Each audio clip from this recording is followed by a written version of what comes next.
पुण्यात शिक्षक भरतीचा प्रश्न पुन्हा एकदा ऐरणीवर आलेला पाहायला मिळतोय। खरं तर आज सकाळपासूनच पुण्यात शिक्षक भरतीचा प्रक्रिया पूर्ण व्हावी यासाठी राज्यभरातील पात्र उमेदवारांकडून आंदोलन करण्यात येत आहे। खरं तर पवित्र पोर्टल अंतर्गत ज्या काही जागा रिकाम्या आहेत त्या जागा आता तात्काळ भरती करण्यात याव्यात यासाठी आंदोलन केलेलं पाहायला मिळतोय। माझ्यासोबत काही आंदोलक आहेत त्यांच्याशी आपण चर्चा करणार आहोत। काय सांगाल काय प्रलंबित मागण्या आहेत तुमच्या? कारण की सकाळपासून तुम्ही आंदोलनाला बसलेले पाहायला मिळतात। या अगोदर देखील मोठी आंदोलनं शिक्षक भरतीच्या बाबतीत पुणे शहरात झालेली आहेत। यावेळेस नेमक्या काय मागण्या आहेत? यावेळेस सगळ्यात महत्वपूर्ण बाब म्हणजे आपण बघताय राज्यात 1 वर्षाचा कालावधी उलटून जातोय। अभियोग्यता बुद्धिमत्ता चाचणी जी की शिक्षक भरतीसाठी शिक्षक या पदासाठी महत्वपूर्ण असलेली ती पूर्णत्वास गेली आहे। आणि दुसरी बाब सर्वात महत्वपूर्ण म्हणजे राज्यात त्या शिक्षकावर अवलंबून असलेले विद्यार्थी खेड्यापाड्यातले त्यांचं भविष्य अवलंबून आहे। आणि अशाच एकंदरीत शाळा बंद पडतायत, यांना रोजगार नाहीये असं विदारक चित्र सद्यस्थितीत महाराष्ट्राच्या शिक्षण व्यवस्थेत तयार झाले। आणि दुसरीकडे सरकारने सपाटा लावलाय परीक्षा घेण्याचा। मग त्या सरळ सेवा असेल, शिक्षक भरतीसारखा विषय असेल, अन्यायकारक जाट मात्र नित्य नियमाने त्यांचं चालू आहे। कधी 50 मर्यादित पसंतीक्रम, तसं दिल्यानंतर गुणवत्तापूर्ण उमेदवारांना अमर्यादित प्रेफरन्स दिले असते तर त्यांना कदाचित कुठे ना कुठे न्याय मिळाला असता। तीही संधी गमावली। अशा स्थितीत हे पूर्ण नैराश्यात गेले आहेत। आणि दुसरी बाब सगळ्यात महत्वाची म्हणजे राज्य सरकारने आतापर्यंत फक्त आश्वासन दिलंय, कृती मात्र शून्य आहे। शिक्षण मंत्री वारंवार सांगतायत आगामी काळात भरती करूया, प्रशासन एकीकडे पत्र काढते संच मान्यता पूर्णत्वास न्या, ना संच मान्यता पूर्णत्वास गेली ना शिक्षक भरतीचा रोडमॅप आला। त्यालाच कंटाळून स्थानिक लेवलवर प्रत्येक जिल्ह्यात 358 तालुक्यात 4 ATC, 29 महानगरपालिका आणि 27 प्रकल्प कार्यालय, खाजगी शैक्षणिक संस्था 17,000 आहेत पण तेवढ्या व्यापल्या नाहीत, त्यातल्या हजारो संस्था असं करून आणि जवळपास 224 नगरपालिका, एकंदरीत महाराष्ट्रातल्या प्रत्येक ग्रामपंचायती असतील, इथं प्रत्येकाकडे या वेड्यासारखं झपाटल्यासारखं या मुलांनी निवेदन दिले का तर आम्ही गुणवत्ता सिद्ध केली आहे, आम्हाला हक्काची नोकरी पाहिजे। आणि नोकरी तर पाहिजे पण यांचेच लहान छोटे भाऊ असलेले सर्वसामान्य खेड्यापाड्यात शिकणारे त्या विद्यार्थ्यांना परिपूर्ण शिक्षक नाहीयेत। एकंदरीत ही विदारक परिस्थिती आहे। आणि दुसरीकडे परीक्षा घेण्याचा जो सपाटा लावलाय तर तुमच्या माध्यमातून एक प्रामुख्याने गोष्ट नमूद करावीशी वाटते। आतापर्यंत राज्य सरकारने स्पर्धा परीक्षेच्या माध्यमातून ज्या ज्या परीक्षा घेतल्यात, मग त्या सरळ सेवा असेल, MPSC असेल किंवा शिक्षक भरती असेल, या परीक्षेच्या माध्यमातून SBIने त्यांचं दरडोई वार्षिक उत्पन्न जाहीर केले। आणि त्या वार्षिक उत्पन्नाच्या माध्यमातून चलनाद्वारे येणारा पैसा हा सर्वाधिक उत्पन्नाचा स्रोत होता। आणि त्या चलनाद्वारे उत्पन्नाचा सर्वाधिक स्रोत हा बेरोजगार युवकांचा होता। म्हणजे हा देश आणि या देशाची आर्थिक परिस्थिती या बेरोजगार उमेदवारांवर आहे, हे मला इथं प्रामुख्याने आणि जाणीवपूर्वक सांगावं असं वाटतं। एवढं करून सुद्धा राज्यकर्त्यांना जर जाग येत नसेल तर मला वाटतं परिणामी या देशाची आणि राज्याची वाटचाली आश्मयुगाकडे तरी नाही, हा प्रश्न तुमच्या माध्यमातून मला त्यांना विचारायचा आहे। नेमक्या परीक्षा कधी झाल्या होत्या आणि आता परीक्षा झाल्यानंतर कधीपासून या जागा भरतीचा प्रश्न आहे तो प्रलंबित आहे? परीक्षेचा कालावधी 10 ते 11 महिने झालेत, उलटून गेलाय। आम्हाला प्रत्येक गोष्टीसाठी गुणवत्ता सिद्ध केली आहे। या देशात गुणवत्तेला काडीमात्र किंमत नाहीये, कारण परीक्षा होऊन निकाल लावण्यासाठी आंदोलन करावं लागलं। आंदोलन स्थानिक स्तरावर केलं नांदेड येथे, त्यानंतर आंदोलन केले, आमची नोंदणी करून घ्या म्हणजे रजिस्ट्रेशन प्रक्रिया, हे करण्यासाठी 28-29 ऑक्टोबर रोजी मुंबई येथे आंदोलन करावं लागलं। त्यानंतर नागपूर येथे जाचाकाठी रद्द करण्यासाठी जसे की 1 पद 1 बिंदू अशा अनेक मागण्या होत्या, त्यासाठी आम्हाला पुन्हा 80% वित्त विभागाची परवानगी कोरोना कालावधी 2022 मध्ये झालाय, हे सगळ्यांना सर्वश्रुत आहे। बरं, कोरोना कालावधीत यांनी देशावर आर्थिक संकट आहे, परिणामी राज्यावर आहे, म्हणून सगळ्या विभागाला 80% वित्त विभागाची मान्यता दिली होती। आता सगळ्या विभागाची मान्यता शिथिल करून 100% पर्यंत नेली, पण शिक्षक भरती सारखा शिक्षणासारखा महत्वपूर्ण विषयाची मान्यता ही वित्त विभागाच्या 80%वर आहे। तोही आम्ही प्रश्न प्रामुख्याने नागपूर अधिवेशनात मांडलाय, त्याला आम्हाला भोयबाचं उत्तर आलं दरवेळी सारखं। अशा परिस्थितीत इकडून तिकडून आम्ही अन्यायाची मालिका कुठेतरी पाठपुराव्याने ती खंडित करतोय, पण यांच्याकडून दुसरे नवनवीन अन्याय सुरूच होत आहे।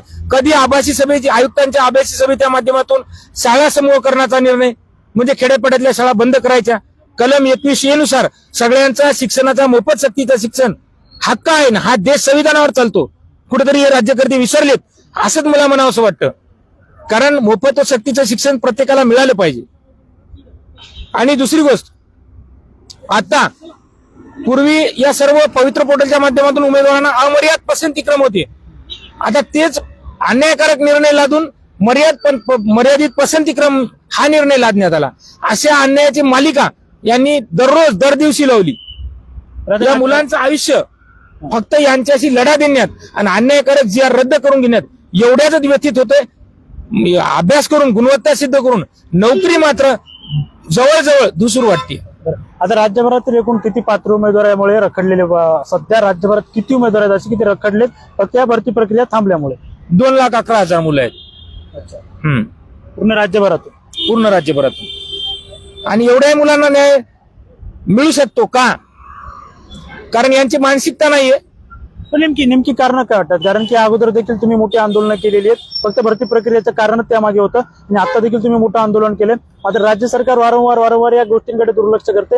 यामागची नेमकी कारण काय वाटतं? आता एकंदरीत मला प्रामुख्याने पुन्हा नमूद करावं असं वाटतं, ही राज्य सरकार म्हणतंय विद्यार्थी नाहीये. या देशाचा प्रजनन दर, या देशाचा जन्मदर, ग्रोथ रेट हे सगळं वाढलंय हो. हे महाराष्ट्राच्या जनतेला फसवतायत शुद्ध. कारण तो प्रजनन दर आणि जनन दर वाढला म्हणजे विद्यार्थी वाढलेत. आणि या देशाच्या विद्यार्थी संख्या 35 कोटी आहे, जे की अमेरिकेसारख्या म्हणजे बरेच ऑस्ट्रेलियासारख्या अनेक देशांच्या दुपटीने इथले विद्यार्थी आहेत. मग विद्यार्थी आहेत आणि विद्यार्थी नाहीत म्हणून शाळा बंद करतायत, म्हणजे शुद्ध फसवणूक आहे. नाही, राज्य सरकारकडून हुलकावणी देण्याचं कारण हे सांगतोय की यांना सरकारी मोफत स्थानिक स्वराज्य संस्थेच्या शाळेतून मिळणारं शिक्षण बंद करायचंय आणि यांच्या जवळचे जे बगलबच्चे आहेत, शिक्षण सम्राट, पुढारी, राजकीय नेते यांच्या सेल्फ फायनान्सच्या शाळा, स्वयंअर्थ सहाय्यित शाळा यांना प्रोत्साहन द्यायचे आणि या जनतेची लूट करायची. हा दुसरा अजेंडा नाहीये. मी सांगितलंय तुम्हाला, SBIच्या माध्यमातून आर्थिक उत्पन्नाचा स्रोत बेरोजगारांचा होता आणि दुसरीकडे या स्वयंअर्थ सहाय्यित शाळेच्या माध्यमातून पालकांची लूट करून म्हणजे ग्रामीण भागातील जनतेला लुटायचं. परंतु एक शेवटी तुम्हाला इथं सांगतोय जाताना, या देशात सरकारची 100% तिजोरीपैकी 70% आर्थिक भार हे सर्वसामान्य जनता महाराष्ट्रातली उचलतीये. कारण जीवनावश्यक वस्तू, पेन, पेन्सिल, वही, पुस्तक, साबण या सगळ्या जीवनावश्यक वस्तूंवर कराच्या माध्यमातून सर्वसामान्य जनता ही 70% टॅक्स भरते. साहेब, 30% उद्योगपती टॅक्स भरतो, परंतु 70% जनता वाऱ्यावर आहे आणि 30% उद्योगदार्जीनं सरकार आहे, हे मी इथं म्हणतोय. म्हणून आमची तक्रार आहे, ना आम्हाला यांच्या कुठल्या राजकीय किंवा यांच्या सामाजिक याबद्दल आमचा कुठलाही आक्षेप नाहीये. फक्त यांनी या महाराष्ट्रातल्या जनतेच्या मुख्य प्रश्नांना बगल देऊ नये एवढीच माफक अपेक्षा. आतापर्यंत तुम्ही अनेक आंदोलनं केली, त्यावेळेस राज्य सरकारकडून तुम्हाला काय आश्वासन देण्यात आली होती किंवा काय उत्तर देण्यात आलं होतं आणि आता काय देण्यात आलंय? भरती करतोय पण वेळ काढूपणा. आज इथं ही गुणवत्ता सिद्ध केलेली मुले जरी दिसत असतील, कित्येक महिला भगिनी आहेत, अनेकांचं वय झालंय, आज त्यांची मुलं सेटल करण्यात त्यांचा काळ गेलाय. स्वतःच्या गुणवत्तेवर, नोकरीवर, स्वतःची स्वप्न पूर्ण करण्याचा, पण त्यांच्या मुलांची स्वप्न सुद्धा अधुरी राहायची वेळ आली. कारण ते मुलं बाळा घेऊन आले, तुम्हाला इथं बघायला मिळतील. दुसरी गोष्ट, अनेक उमेदवार आहेत जे 35च्या बाहेर गेलेत. म्हणजे एकंदरीत यांचं भविष्य उद्ध्वस्त झालंय. यांच्यावर डिपेंड असलेलं यांच्या मुलाबाळांचं, यांच्या आईवडिलांचं, यांच्याकडून जे स्वप्न होते ते सुद्धा आता काळाआड व्हायला. उद्या भरती प्रक्रिया सरकारने राबवली तर यामध्ये काही वयाची आड देखील सरकारकडून घातली जाऊ शकते का, असा काही अंदाज बांधला जातो का? आहे. अनेक उमेदवार मर्यादा उंबरठ्याच्या याच्यावर आहेत आणि अनेक उमेदवार जर गुणवत्ता सिद्ध करू नये आणि सरकारच्या वेळ काढूपणापुढे वयोमर्यादेच्या अटीत बसले तर मग याची सर्वस्वी जबाबदारी सरकारला राहील. मागील काळामध्ये अनेक आपण बघतोय सरळ सेवेच्या माध्यमातून, MPSCच्या माध्यमातून, अनेक स्पर्धा परीक्षा क्षेत्रातील, शिक्षक भरती क्षेत्रातील अनेक विद्यार्थ्यांनी सरकारच्या असंवेदनशीलतेला कंटाळून आत्महत्या केली आणि त्या आत्महत्येला केवळ आणि केवळ हे प्रशासन आणि शासन जबाबदार राहील. आता राज्य सरकारने दखल नाही घेतली तर इथून पुढे तुमचा आंदोलनाचा इशारा कसा असणार किंवा वाटचाल काय असणार आहे? आंदोलनाचा इशारा तीव्र होतोय. आतापर्यंत फक्त हे मुलंच नोकरी मागत होती, बेरोजगार, अभियोग्यताधारक. परंतु या महाराष्ट्रातील 18,000 शाळा, देशातल्या 93,000 शाळा बंद झाल्या की आता अडाणी असलेला सुद्धा आमचा पालकवर्ग, खेड्यापाड्यातला गावकरी, याला सुद्धा समजायला लागलंय की शिक्षण व्यवस्था नेस्तनाबूत होण्याचं काम चालू आहे. आणि तुम्ही माध्यम आहात, लोकशाहीचा चौथा स्तंभ, तुम्हाला चांगल्यापैकी माहिती आहे की गाव स्तरावर काय घडतंय. तिथे 65 वर्षाची शाळा हदगाव तालुक्यात नांदेड जिल्ह्यात बंद झाली. दुसरीकडे हिंगोली सारख्या जिल्हा परिषदेच्या सीओच्या दालनात शेकडो विद्यार्थी जाऊन बसले, आम्हाला शिक्षक द्या. पालघरला मोर्चा निघाला. मुंबईमध्ये मराठी शाळा बंद झाली. देशाची राजधानी, देशाची आर्थिक राजधानी आणि महाराष्ट्राची मुख्य राजधानी. नागपूरमध्ये राज्याची उपराजधानी, तिथेही तोच प्रकार पाहायला मिळाला. मागील 2-4 महिन्यापूर्वी नुकतंच झालेल्या हिवाळी अधिवेशनात मोठ्या प्रमाणावर तिथं अनेक पालकांनी मराठी शाळा वाचवा या मोहिमेवर आंदोलन केलं. नुकतंच आत्ताच एका राजकीय पक्षाने सुद्धा मराठी शाळा वाचवल्या पाहिजेत यासाठी आंदोलन केलंय. असे अनेक पालक संघटना असतील, सामाजिक संघटना असतील, ज्या त्या स्तरातून मराठी शाळेविषयी आवाज उठतोय. म्हणून मला यातून एकच सांगायचंय, आपण एक प्रश्न विचारला, काय होईल आता याच्यातून? समजणे वालों को इशारा काफी. याच्यातून त्यांनी समजून घ्यावं, जर सगळ्यात स्तरातून निषेध होत असेल तर हे क्रांतीचं होतं काय? मराठी शाळा बंद होत आहेत असा देखील तुम्ही आरोप केला. मात्र काही दिवसापूर्वीच राज्याचे शिक्षण मंत्री दादा भुसे यांनी अनेक मराठी शाळा बंद झाल्या असल्याचं देखील कबूल केलं. मग ही सरकारचं अपयश होणार आहे का? आता मला यावर हास्यास्पद काय प्रतिक्रिया द्यावी हे समजत नाही. स्वतः शिक्षण मंत्र्यांनी पण देतोय, तरी पण समजलं पाहिजे त्यांची चूक त्यांना. कारण त्यांचंच सरकार होतं पूर्वी, पण त्यांचे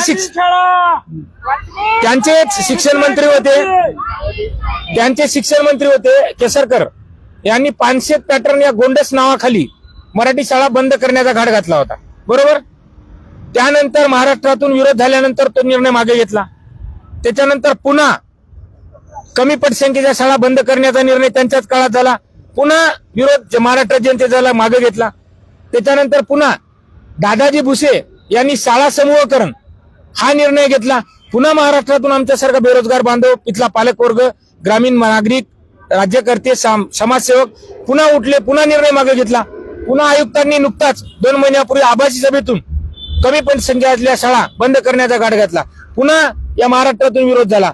हे म्हणतात आम्ही बंद करतोय, पण वारंवार तो निर्णय डोकं का काढतोय हा प्रश्न तुम्हाला या माध्यमातून प्रतिसवाल त्यांना करायचा आहे. शेवटचा आणि महत्वाचा प्रश्न, आता सरकारला या आंदोलनाच्या माध्यमातून शेवटचा काय इशारा असणार आहे? मी सांगितलंय आताच, मराठी शाळा बंद होत आहेत. फक्त हा शिक्षकांचा लढा नाहीये. ही शिक्षक जर नाही दिले शाळा बंद पडणार, मुलांना गुणवत्तापूर्ण शिक्षक नाही मिळणार, परिणामी त्या शाळा लयास पावणार. म्हणून महाराष्ट्रातल्या प्रत्येक नागरिकाचा, इथल्या 11 कोटी जनतेचा प्रश्न आहे.